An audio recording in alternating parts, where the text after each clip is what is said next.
मैं इस हफ्ते घूमने के लिए मैं आगरा चला गया था और फिर जब मैं अपने होटल में बैठा तो पानी साहब का फ़ोन आ गया कि आप कहाँ बोलो। मैंने बोला पानी साहब मैं तो आगरा में हूँ। तो बोले कि आपको सर्च लेना है। हमने बोला कि देखता हूँ अगर शाम तक पहुँच गया तो बोले सही बता दीजिए। बोला चलिए मैं पहुँच जाऊँगा 100%। तो परमेश्वर ने मेरी मदद करी कि मैं घर सही समय पर आ गया और मुझे वचन तैयार करने में ज़्यादा टाइम लगता है, मैं जल्दी से तैयार नहीं कर पाता हूँ, लेकिन उन्होंने मुझे मदद करी। इसलिए आज मैं ज़्यादा बड़ा नहीं बोलूँगा। हमको पहले बता दिया गया कि बच्चों का प्रोग्राम भी है तो हमसे बोला जरा छोटा बोलिएगा। तो परमेश्वर को धन्यवाद देते हैं, उन्होंने मुझे यहाँ पर खड़ा किया है और अपने वचन के साथ खड़ा किया है। और मैं इससे पहले कि मैं परमेश्वर के वचन को बोलूँ, मैं सिर्फ एक आयत बोलना चाहता हूँ, पढ़ना चाहता हूँ कि हम लोग प्रार्थना प्रार्थना प्रार्थना गाने में डेनियल जैसा करता था, प्रार्थना बहुत बोलते हैं। तो यहाँ दाऊद क्या कहता है, सब प्राणी तेरे पास आएंगे।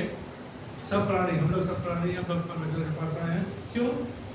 है प्रार्थना के सुनने वाले, कि वो हमारा प्रार्थना को सुनता है? इसलिए हम लोग आते हैं उनके पास हैं।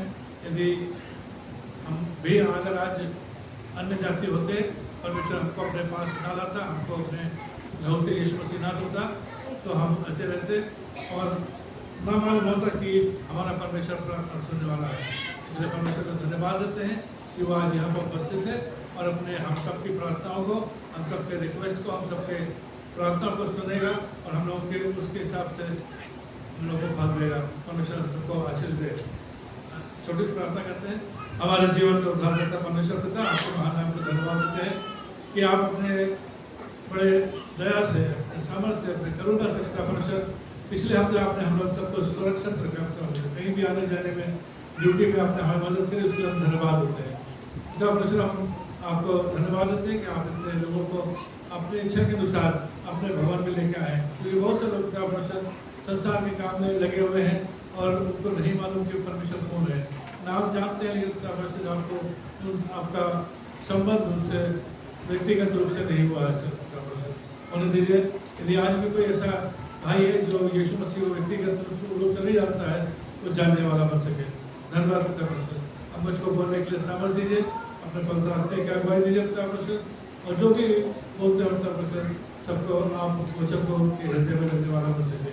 धन्यवाद। इस प्रार्थना को अपने मुक्तिदाता यीशु मसीह के समर्थ के नाम से मांगते हैं। तो मैं आप लोगों के सामने पढ़ना चाहता हूँ मत्ती रचित सुसमाचार पढ़ना चाहता हूँ और उसका 14 अध्याय और उसका मैं 22 से पढ़ूंगा 33 तक।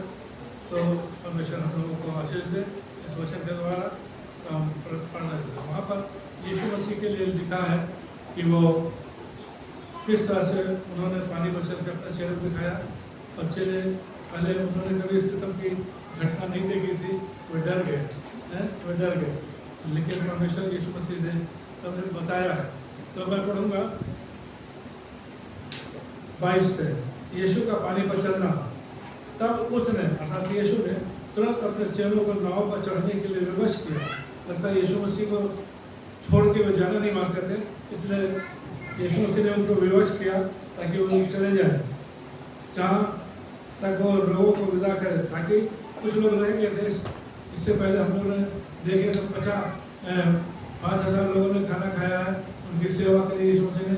बच्चे भी थे, लिखा बाइबल में कि 5,000 तो पुरुष थे, 5,000 पुरुष थे, तो बच्चे भी थे। जिसने यीशु मसीह को रोटी दिया वो बच्चा ही था। उनकी माँ भी होंगी उनके साथ साथ। तो मैं सोचता हूँ 7 से 8,000 लोग खाना खाए होंगे। तो लिखा है कि वो लोगों को विदा करे। वो लोगों को विदा करके प्रार्थना करने के तो अलग पहाड़ पर चला गया और सांझ को वो वहाँ अकेला था। चेले भी चले गए। लिखा है वो चेले नीचे पहाड़ से नीचे आ गए झील के पास और उन्होंने अपनी नाव खोली और चल दी। और चेले एक ही नाव में थे और लिखा कि दूसरे लोग भी थे वहाँ पर जो नाव पे वहाँ पर पानी में चल रहे थे। और यीशु मसीह हमेशा जो है वो पहाड़ पर, जंगलों में एकांत में प्रार्थना करते थे, क्योंकि एकांत में भी प्रार्थना करना सबसे अच्छा है। यीशु मसीह ने बताया कि जब तो प्रार्थना करें तो अपने घर के किवाड़ को बंद कर ले और वहाँ पर एकांत में प्रार्थना कर, ताकि जो परमेश्वर तुझे सुने वो उसको उत्तर मिले। इसलिए वो यीशु मसीह भी अकेले जाते थे वहाँ पर प्रार्थना करने, पहाड़ों पर और जंगलों में दुआ करने के लिए। और वहाँ पर यीशु मसीह अपने पिता से प्रार्थना करते थे दिन भर की शक्ति जो उन्होंने खर्चा करी थी उसको रिटेन करने के लिए।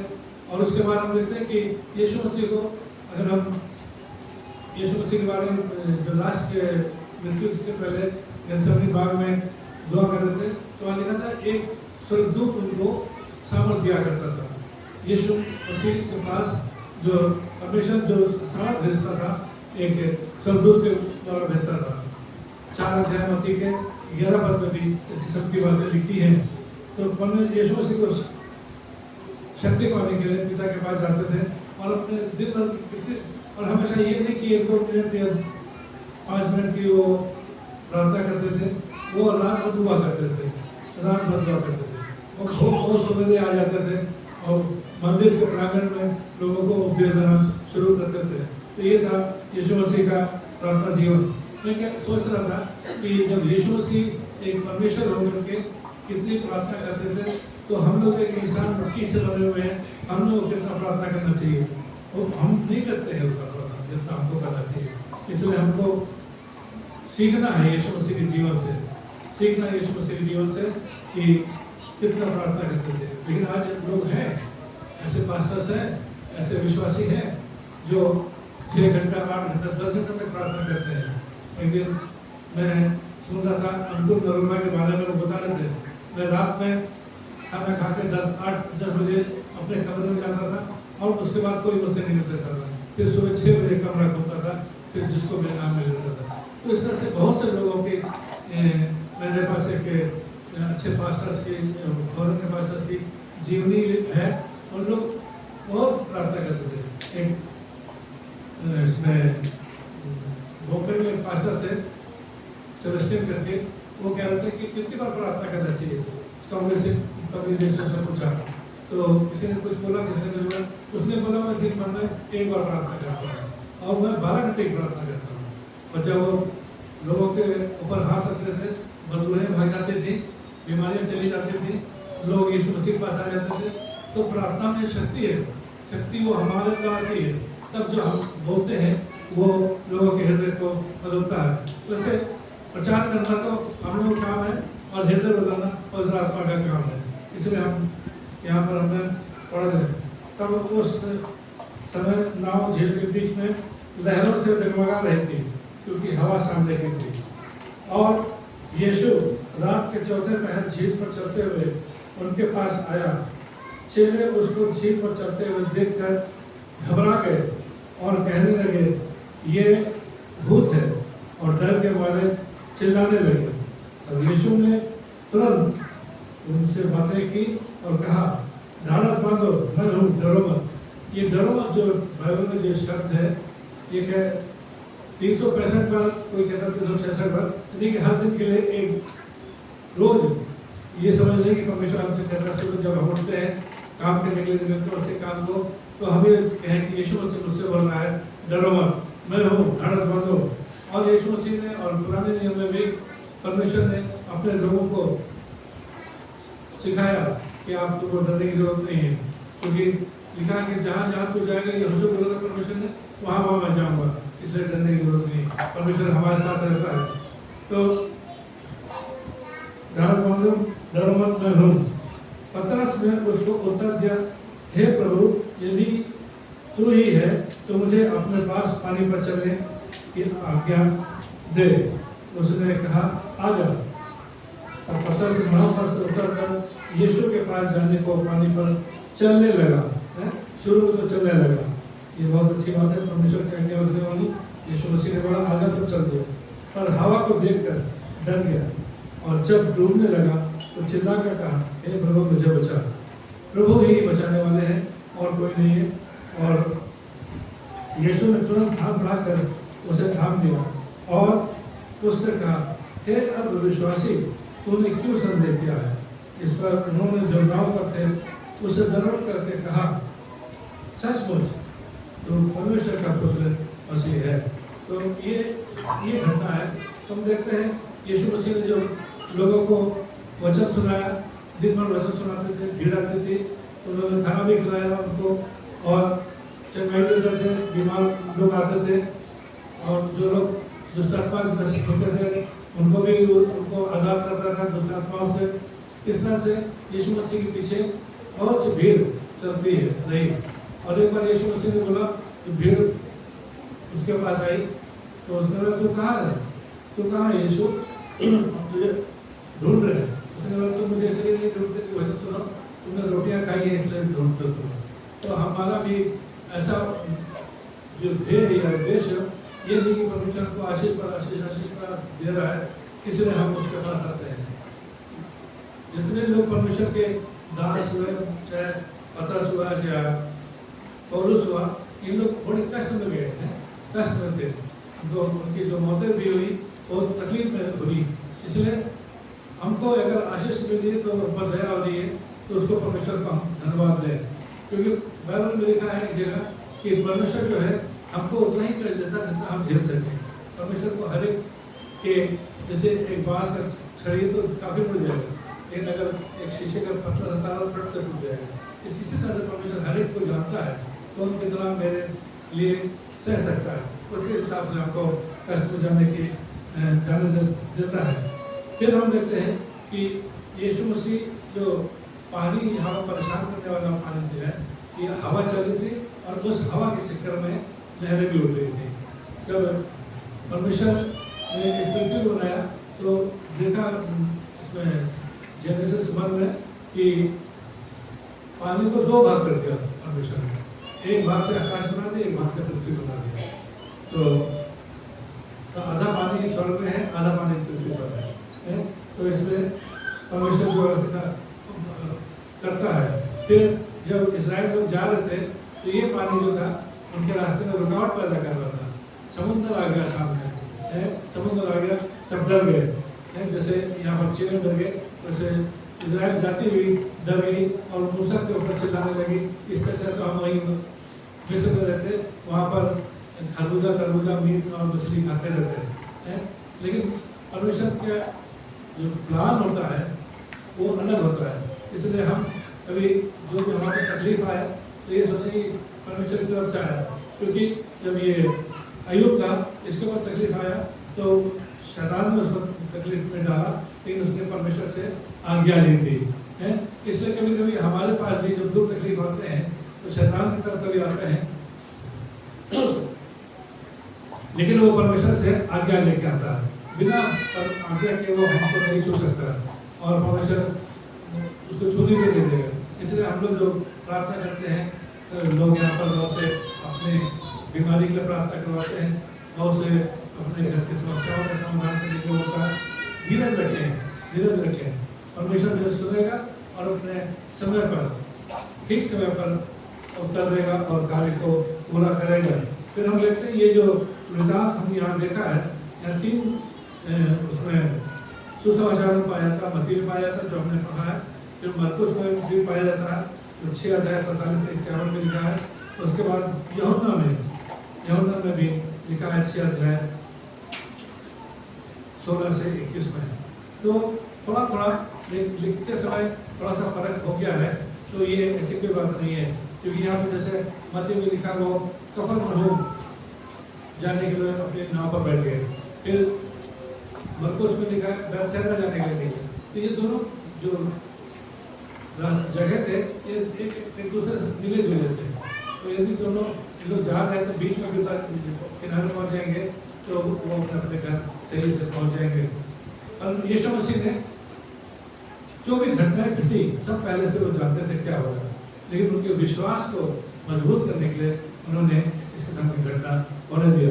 तो वो प्रार्थना करके नीचे उतर आए और उसे लिखा है कि वो चेले जो थे नाव पर जा रहे थे और लिखा है 3-4 माइल, यानी किलोमीटर में 6 किलोमीटर 7 किलोमीटर होगा गए थे, लेकिन लिखा कि नाव इधर जा रही, उधर से हवा भी उसको धक्का दे करके वापस आ रही है।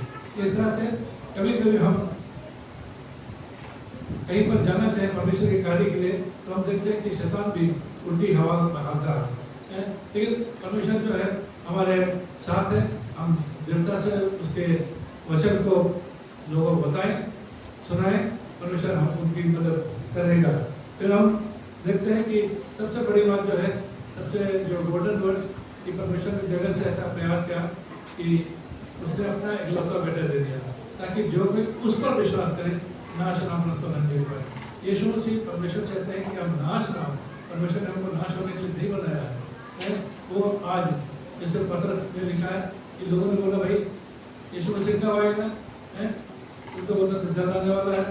लेकिन यीशु मसीह बोला, परमेश्वर ने बोला कि मैं इसलिए वेट कर रहा हूँ ताकि जो लोग अभी भी दूर है मुझसे उनको समझ दे रहा हूँ, ताकि वो हमारे पास आ जाए, उनका भी जीवन बदल जाए, वो भी मुक्तिदाता के रूप में और विश्वास करें ताकि वो अनंत जीवन पाए। परमेश्वर चाहता है हम सबको अनंत जीवन मिले। ये शरीर जो है ये अनंत जीवन तक नहीं जिएगा। हमारे अंदर जो परमेश्वर ने आत्मा दी है उसको परमेश्वर अनंत जीवन देना चाहता है। जैसे उसमें लिखा है कि नीति वचन में और जो असर्वक देशक में और जो आत्मा है वो परमेश्वर के पास लौट जाएगी, शरीर ही नष्ट हो जाएगा। इसलिए परमेश्वर ये चाहता है कि हम उसके अपने जीवन को शरीर के बारे में ना सोच के और उसके वचन की ओर ध्यान देने वाले बच्चे थे। और प्रार्थना करिए अपने समस्याओं को लेकर के। जरूरी नहीं है कि पादरी साहब प्रार्थना करेंगे तभी आप ठीक होगे, आपकी प्रार्थना भी परमेश्वर सुनेगा। जैसे भी हमने वचन में पढ़ा था कि दाऊद कहता है हे प्रार्थना के सुनने वाले, तो आप भी दुआ करने से पहले बोलिए हे प्रार्थना के सुनने वाले, हमारी प्रार्थना सुनिए, हमारा उत्तर दीजिए। जैसे कि शद्रक मिशक अबेदनगो आगे में डाला, उन्होंने भी प्रार्थना में बोला जो कुछ होगा हम परमेश्वर के साथ ही रहेंगे, चाहे मुझे कुछ भी करो, और परमेश्वर बचाएगा तो बचाएगा, नहीं बचाएगा तो कोई बात नहीं, लेकिन हम हे राजा तेरी मूर्ति के आगे अपने सर पर झुकाएंगे। इस किस्म की प्रार्थना होनी चाहिए। अभी गाना भी देख रहे थे, डैनियल की प्रार्थना दिन को 3 बार कटा था, उसके खिलाफ साजिश हो गई। राजा से उन्होंने बेईमानी करके साइन पे ले लिया कि जो इसको आपकी मूर्ति के आगे ना झुके उसको सजा मिलेगा। तो उसने भी बोला भाई जो होगा सब देखा जाएगा, लेकिन हम मूर्ति के आगे नहीं झुकेंगे। बहुत से यहूदी लोग भी जो यरूशलेम से आ गए थे बंदित की हालत में, उन लोगों ने सिर झुका लिया।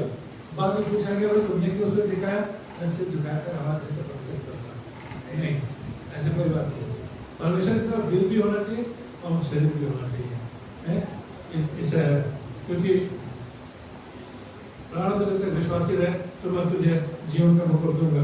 फिर एक जगह इसमें लिखा है नाव लेके जा रहे थे और उल्टी हवा बह रही थी और वो खेते खेते नाव पर थक गए, क्योंकि उनका डिस्टेंस जो था बहुत दूर नहीं था, आधा तो तय कर चुके थे, आधा तय कर चुके थे और अब तक यीशु मसीह उनके पास नहीं आता। वे यीशु मसीह का भी इंतजार करते, लेकिन वो सोच नहीं पाए थे यीशु मसीह कैसे आएगा, लेकिन उनको आशा थी यीशु मसीह आएगा। लेकिन यीशु मसीह प्रार्थना करने के बाद जब वो पानी के ऊपर चलते हुए जा रहे थे तो उन्होंने ऐसा शो किया कि मैं आगे निकल जाऊँ। लेकिन जब उन लोगों ने देखा, चेलों ने देखा तो बहुत चिल्लाने लगे। अभी हमारा लड़का पूछने लगा पापा ये भूत चीज होती है कि नहीं? मतलब मेरा कभी कोई सामना नहीं हुआ है, लेकिन लोग बोलते हैं कुछ होता है। ये दुष्ट आत्माएं हैं जो परेशान करती हैं, है ना? लेकिन एक है मुक्तिदाता यीशु उद्धारकर्ता को उन्होंने भूत कह दिया। ये मेरे लिए बड़े दुख की बात है, ये दुख की बात है। लेकिन यीशु मसीह ने उनका बुरा नहीं माना, उनसे बोला डरो मत, घड़ा बांधो, मैं हूँ, इससे वो शांत हो गए। लेकिन पतरस ने यदि तू प्रभु है, यदि जो शब्द आ जाता प्रभु के लिए तो संदेह देता, उसको भी अभी भी संदेह है ये प्रभु है कि नहीं है। तो यदि आप हो तो उसको भी पानी में चलने की आज्ञा दीजिए। तो जब भी हम दुआ करें तो अभी यदि शब्द का प्रयोग ना करें परमेश्वर से, यदि आप ठीक करना चाहो तो यीशु मसीह ने बोले कि यदि तो ठीक कर सकता बच्चे को बोला था उसके बाप को कि यदि क्या है विश्वास करने के लिए सब कुछ संभव है। यदि शब्द तो उसने बोला मेरे विश्वास का मजबूती बढ़ा मुझे माफ कर। और यीशु मसीह ने उस बच्चे को जिसके मुँह से खूब छाती निकलता था, दुष्ट आत्मा उसको पकड़ देती थी, यीशु मसीह ने उसको ठीक किया। लेकिन पहले जो था यीशु मसीह के आने से पहले जब यीशु मसीह बाद में आए, चेलों ने इसको ठीक करना चाहा था, वो पिता ने, लेकिन उन्होंने ठीक कर पाए। क्यों? क्योंकि उनका विश्वास कम था। विश्वास में हमको पढ़ना है, परमेश्वर चाहते का विश्वास में पढ़े। यीशु मसीह ने बोला था, लोग जब पेड़ को सुखा देना जीव के पेड़ को यीशु मसीह ने, तो लोग बड़े आश्चर्य करने लगे, ये कैसे हो गया? तो बोला था ये जो करते हैं मैं कोई बात नहीं, तुम मुझसे बड़े काम करोगे। तो मैं सोचने लगा कि बाइबल में लिखा है यीशु मसीह ने कहा मुझसे बड़े काम करोगे। मैंने सोचा ये बाइबल में क्या काम किया चीज़ों ने, तो यीशु मसीह से बड़े काम किया। हाँ, पतरस ने और पौलुस ने जिलाए भी को यीशु मसीह के द्वारा था। लेकिन पतरस के रास्ते पर चलने से परछाई पर जब लोगों पढ़ते थे वो ठीक हो जाते थे। ऐसा बाइबल में नहीं लिखा कि यीशु मसीह परछाई से रोक नहीं हो। हाँ, लोग आते थे, उसके कपड़े को छूते थे आज्ञा लेकर के, और वो चंगे होते थे। तो परमेश्वर जो है, जब उन्होंने बोला है हमसे कि तुम हमसे बड़े काम करोगे, परमेश्वर कराएगा। हम तो नहीं करते हैं, करने वाला परमेश्वर ही है। यीशु मसीह मुक्ति देता है वो कराएगा। फिर हम देखते हैं कि यीशु मसीह जो थे सबको विदा कर दिया था, उनको 3 चिंताएं थी कि ये जो भीड़ है ये पूरी नहीं गई है, ये कैसे घर पहुँचेगी। तो लास्ट तक जब तक वो एक भी आदमी रह गया, यीशु मसीह ने उसकी चिंता करी और उसको जाने में मदद करी। चेले भी जा रहे थे नाव पर, और यीशु मसीह को मालूम था कि वो तूफान आएगा, लहरें उठेंगी, तो उनके लिए भी चिंता थी कि ये अपने विश्वास में बने रहे, अपने विश्वास में बने रहे। और यीशु मसीह को अपने लिए चिंता ये थी कि मैं पिता के पास जाकर प्रार्थना करने में मुझे डिले हो रहा है, इसलिए चेले विदाई कर दिया। अगर चेले होते तो यीशु मसीह आप भी चलिए, आप भी चले, तो मैं इसलिए उन्होंने पहले ही चेलों को विदा कर दिया और पिता से मिलने के लिए चले गए। और वहाँ पर अपने पिता से दिल की बात खोल के कहते थे, और परमेश्वर जो स्वर्गदूत के द्वारा उनको मदद देता था। फिर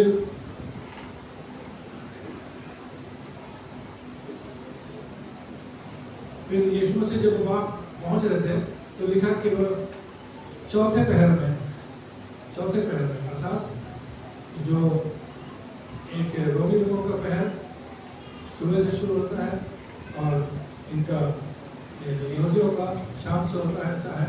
तो यीशु मसीह जब चल रहे थे तो 6 बजे से शाम के 6 बजे से 9 बजे तक यहूदियों का पहला पहर होता था, 9 से 12 दूसरा पहर, 12 से 3 तीसरा पहर।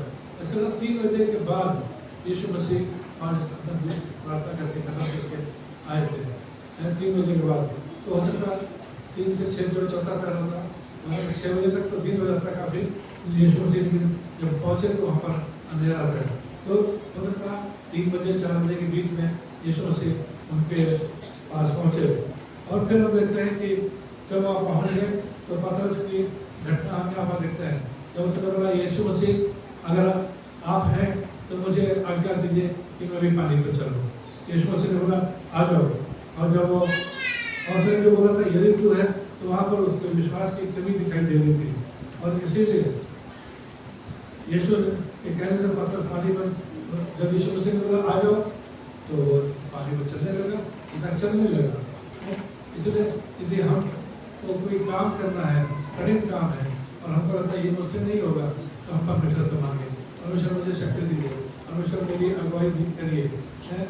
ये शायद 40:20 में लिखा है कि यदि तुम ऐसे संचय में पढ़ो तो तुम्हारे पीछे से आवाज़ आएगी कि रास्ता यही है, रास्ता भटकने जो चलते रहो, रास्ता भटको नहीं, और पीछे से आवाज़ आएगी और ये परमेश्वर की आवाज़ होगी। कई बार जो है हम अपने जीवन को अपने हिसाब से चलाना मांगते हैं और वहीं तब गड़बड़ हो जाती है। है। जिस तरह से ये जो यहूदा था वो ट्रेजरार था चेलों का, वो ये सोचता था कि पैसा भी ले लूँगा और यीशु मसीह को कोई पकड़ नहीं सकता है, वो ये नहीं सोचता था यीशु मसीह पकड़ जाने वाले को, इसलिए वो उसने पैसा ले करके जब देखा यीशु मसीह पकड़ गए हैं, लोग सिपाही उसको पकड़ रहे हैं, थोड़े मार रहे हैं, तब उसको दिमाग में आया कि मैंने गलती कर दी। यदि वो अपने आप फांसी न लगाता, यीशु मसीह जी उठते तो यीशु मसीह उसको माफ कर देते। पतरस को माफ किया था, है पतरस रो रहा था, वहाँ निकल के रोया, यीशु से जब उसकी आँख मिली उसे पता चल गया मुझसे गलती हुई, लेकिन उसने ऐसा कोई कदम नहीं उठाया कि मैं उसे अपने आप को हानि पहुँचाऊँ। और यीशु मसीह जब खड़े हो गए, जी कर खड़े हो गए, तो उन्होंने कभी ये नहीं बोला पतरस तुम तो मुझे बोलते थे नहीं छोड़ूंगा और तुमने मुझे छोड़ दिया, नहीं बोला उन्होंने कभी, उसको माफ़ कर दिया। यीशु मसीह जो है हमारा माफ़ करने वाला है, लेकिन ज़रूरी है कि हम उन गलतियों को जो हमसे होती हैं दोबारा ना करें।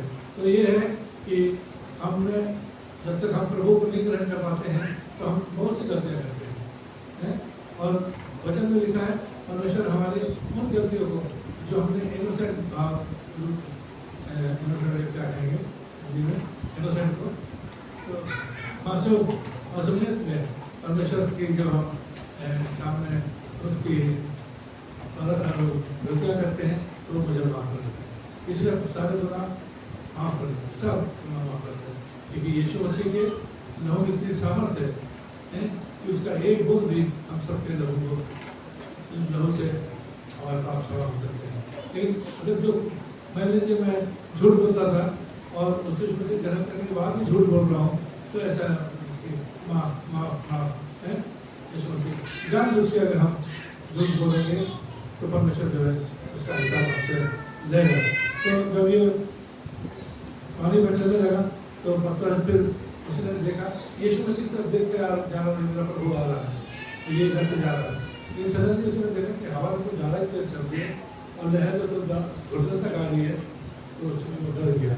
उसने अपनी नजरें घुमा के उस हवा के ऊपर, आंधी के ऊपर और लहरों के ऊपर डाल दिया और वो भय खा गया, और भय खाने से उसका विश्वास कमजोर पड़ गया कि हमें अपने मुक्तिदाता की तरफ देख रहा था और वो ढूंढने लगा। मैं एक दिन सोचने लगा ये तो अच्छा मछुआरा था, मछली पकड़ता था, ये डूबने कैसे लगा, उसको तो तुरंत तैर लेना चाहिए था। लेकिन ये बात ये पता चला कि उसने यीशु मसीह के साथ कहीं जाते थे तो ठीक ठाक पता कर जाता, वो ठीक जाता और फिर हवा में ठंड लगी थी, तो इसलिए यीशु मसीह ने चिल्लाया प्रभु मुझे बचाइए, और लिखा है कि यीशु ने तुरंत हाथ बढ़ाया और उसको बचा गया। और जब नाव पर आया यीशु मसीह ने बोला हे विश्वासी मुझे क्यों संदेह किया। हम लोग कई बार सोचते हैं कि कोई बीमारी होता है, डॉक्टर ने मना कर दिया, अरे आप क्या करें, डॉक्टर ने मना कर दिया, आप तो मुश्किल है, लेकिन ऐसी कोई बात नहीं है। डॉक्टरों को डॉक्टर, वैद्यों को वैद्य हमारा प्रभु यीशु मसीह है, उसके नाम के द्वारा सामर्थ्य को चंगाई मिलेगी। लास्ट में कई बार मैं गवाहियाँ सुनता हूँ, एक ने कह दिया था कि 2 डॉक्टरों ने कह दिया बड़े हार्ट कि अब ये 2 घंटे से ज़्यादा नहीं बचेगा, तो उसके छेद था हार्ट में। तो एक हॉस्पिटल से दूसरे हॉस्पिटल तक गया, तो जो पहला वाला हॉस्पिटल था वो ज़्यादा बड़ा हॉस्पिटल, ज़्यादा डॉक्टर था, अगर दूसरे हॉस्पिटल में मना नहीं हुई तो उन्होंने मना कर दिया तो हमें कुछ नहीं कर सकते। तो फिर इन लोगों ने रिक्वेस्ट करी कि देखिए 2 घंटा बचा है, कह रहे हैं तो इसको यहीं पर छोड़ दीजिए, यहीं पर मरने दीजिए, फिर हम उसको ले जाएंगे। लेकिन ये कहा वो लड़का जो बीमार था उसको कभी किसी मास्टर ने एक वचन सुनाया था और वो उसी को याद करके उसको नींद आ गई और वो सो गया। और ठीक है, जब दिन में 2 घंटे से 3 घंटे ऊपर हो गए, 5 घंटे हो गए, तो वो उठा तो वो कह रहा कि मैं तो बोल रहा 2 घंटा में करूँ तो क्या मैं स्वर्ग पहुँच गया हूँ? तो बाद में लोगों ने कहा नहीं आप जीवित हो, नहीं मर रहे हो, है? और फिर जब उसको मशीन को लगाया गया, स्कैनिंग किया गया, एक्सरे किया गया, तो कह रहे ये छेद कहाँ चला गया हाथ का, उसके मेरे हार्ट का छेद का जब पहले वाले रिपोर्ट देख रहे हैं सब जगह दिख रहा है उसका हार्ट का, तो उसको परमेश्वर ने बचाया। और जब परमेश्वर बचाता है तो फिर वो कहने लगे कि यदि परमेश्वर ने मुझे बचाया है तो मैं उसी के लिए काम करूँगा। तो आज का इस तरह से लोग बचाते हैं तो यीशु मसीह उनको अपने महिमा के लिए व्यवहार करते हैं। इस तरह से हम देखते हैं पत्थर भी बचा दिया परमेश्वर यीशु मसीह ने, और बाद में जैसे अभी बता रहे थे कि वो जब एक जगह कहते थे यीशु मसीह जा चुके थे, मैंने बताया तुमको एक सहायक भेजूंगा अर्थात पवित्र आत्मा। तो मैंने बहुत डरपोक थे जब यीशु मसीह जीव रहे तो बंद कमरे में छिपे हुए थे, लेकिन जब उनको पवित्र आत्मा आ गया 120 लोग थे, 120 लोगों में उनकी माता यीशु मसीह की माता मरियम भी थी और वहाँ पर प्रार्थना कर रहे थे। और जब सडनली एक मन होकर प्रार्थना कर रहे थे तो वहाँ पर बड़ी सनसनाहट है, आंधी की सनसनाहट के साथ पवित्र आत्मा आया, वो घर जो था भर गया, डूब गया, और हर एक पर पवित्र आत्मा आ ठहरा। और जैसे पवित्र आत्मा ने तो बोलने की सामर्थ दी, वो अन्य अन्य भाषा बोलने लगे। तो ये परमेश्वर का अपना एक प्लान है, यीशु मसीह का अपना प्लान है हमारे जीवन के लिए, तो उसके लिए हम परमेश्वर को धन्यवाद दें।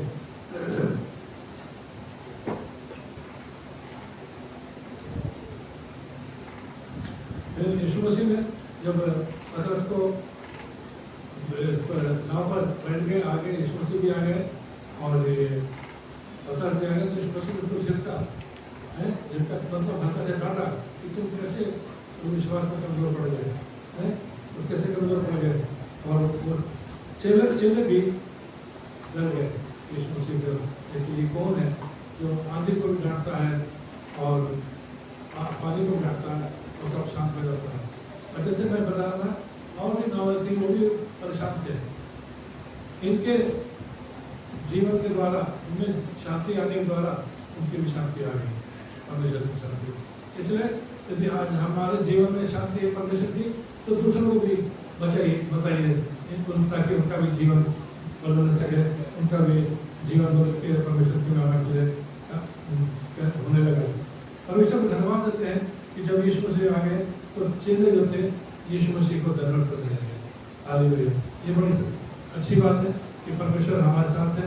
जब भी हम कोई कार्य करते हैं परमेश्वर के लिए, या वो हमको उससे किसी कठिन परिस्थिति से निकालता है, तो हमको बहुत जरूरी है कि उसको उनके सर उसके आगे अपने सर को झुकाए और पूरे हृदय की गहराई से प्रार्थना करने वाले बने।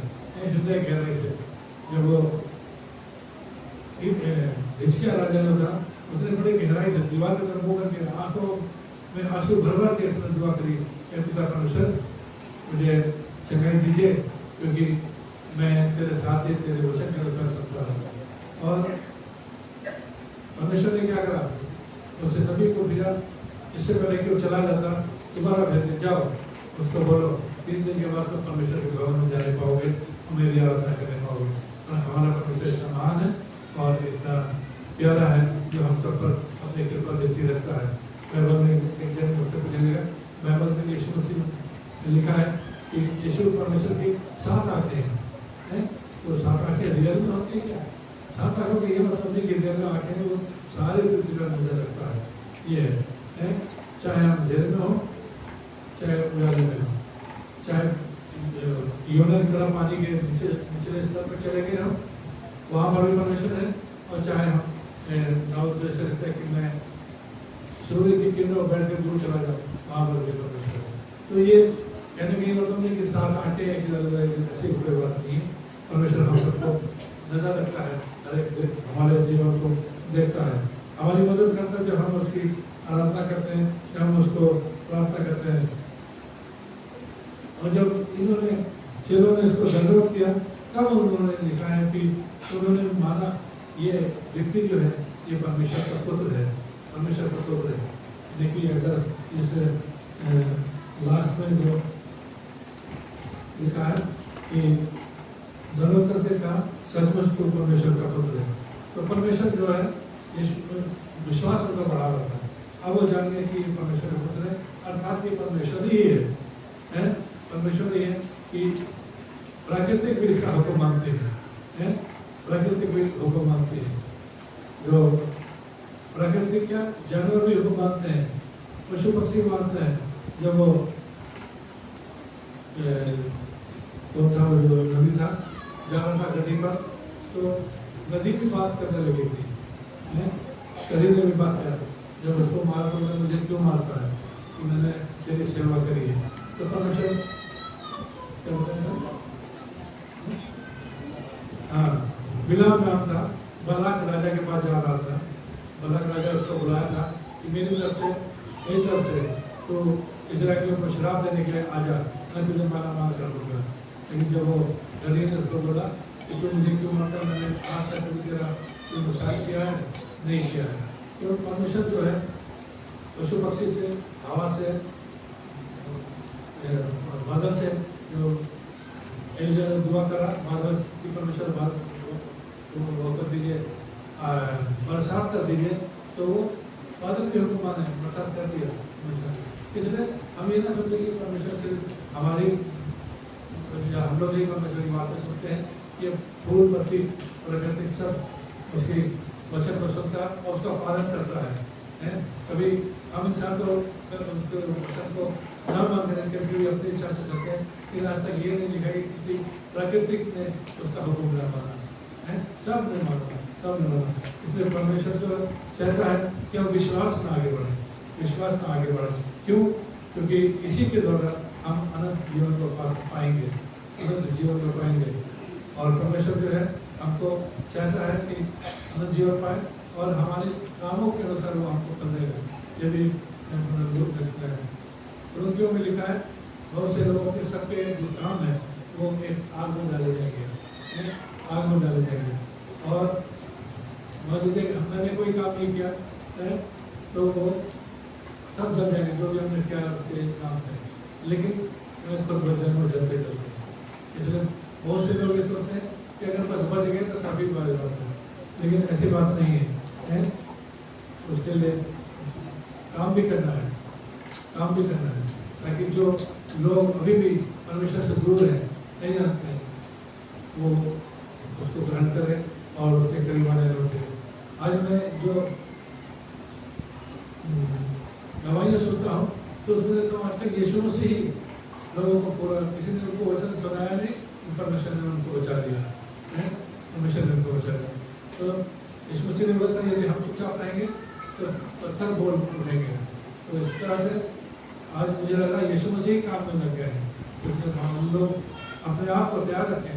कभी भी कोई भाई या बहन कोई मिल जाता है जो आपको जानता हो, पड़ोस में हो, ऐसा आपके ड्यूटी में हो, तो उसको अगर आपने दो शब्द बता दिए तो बड़े खुशी की बात होगी, खुशी की बात होगी। और वो बाकी लोगों के हृदय के बदलने वाले हमारे यीशु मसीह है, हृदय के बदलने वाले यीशु मसीह है। जैसे कि हम कहते हैं, दूसरे शब्दों में लोग कहते हैं यीशु मसीह का जो काम है वो हृदय के या हृदय के बदलने का काम करते हैं।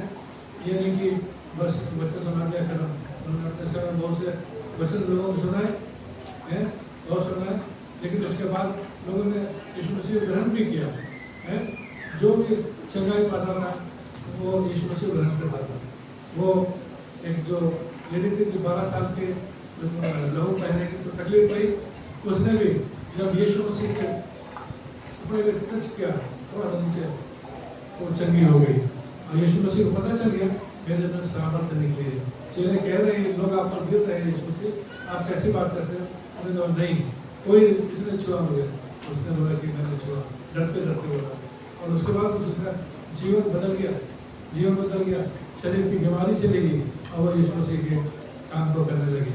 इसी प्रकार से जो जिसमें 6000 दुष्ट आत्माएं थी, 6000, उसको जब यीशु मसीह ने चंगा कर दिया तो वो कहने लगा मुझे अपने साथ रख लीजिए, मैं आपके साथ लोगों को सेवा करूँ, लोगों को बताऊँगा।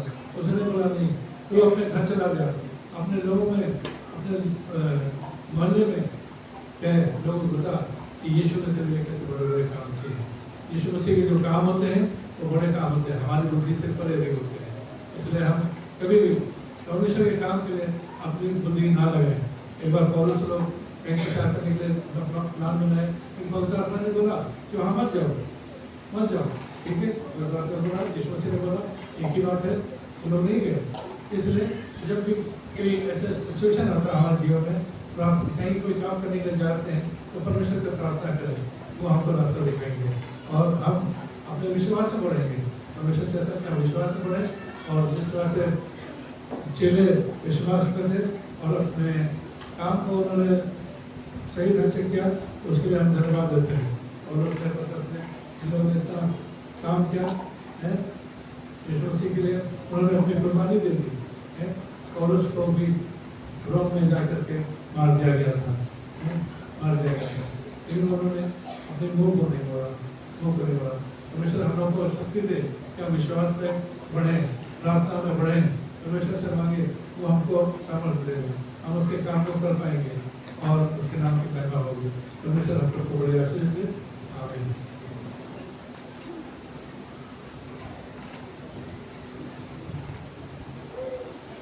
अंकल जी को बहुत बहुत धन्यवाद। परमेश्वर ने बहुत अच्छे रीति से उन्हें इस्तेमाल किया है। मैं अंकल से रिक्वेस्ट करूँगा, अर्जुन सिंह अंकल से वचन के लिए और पैट्रिक अंकल के लिए प्रार्थना में मदद करें।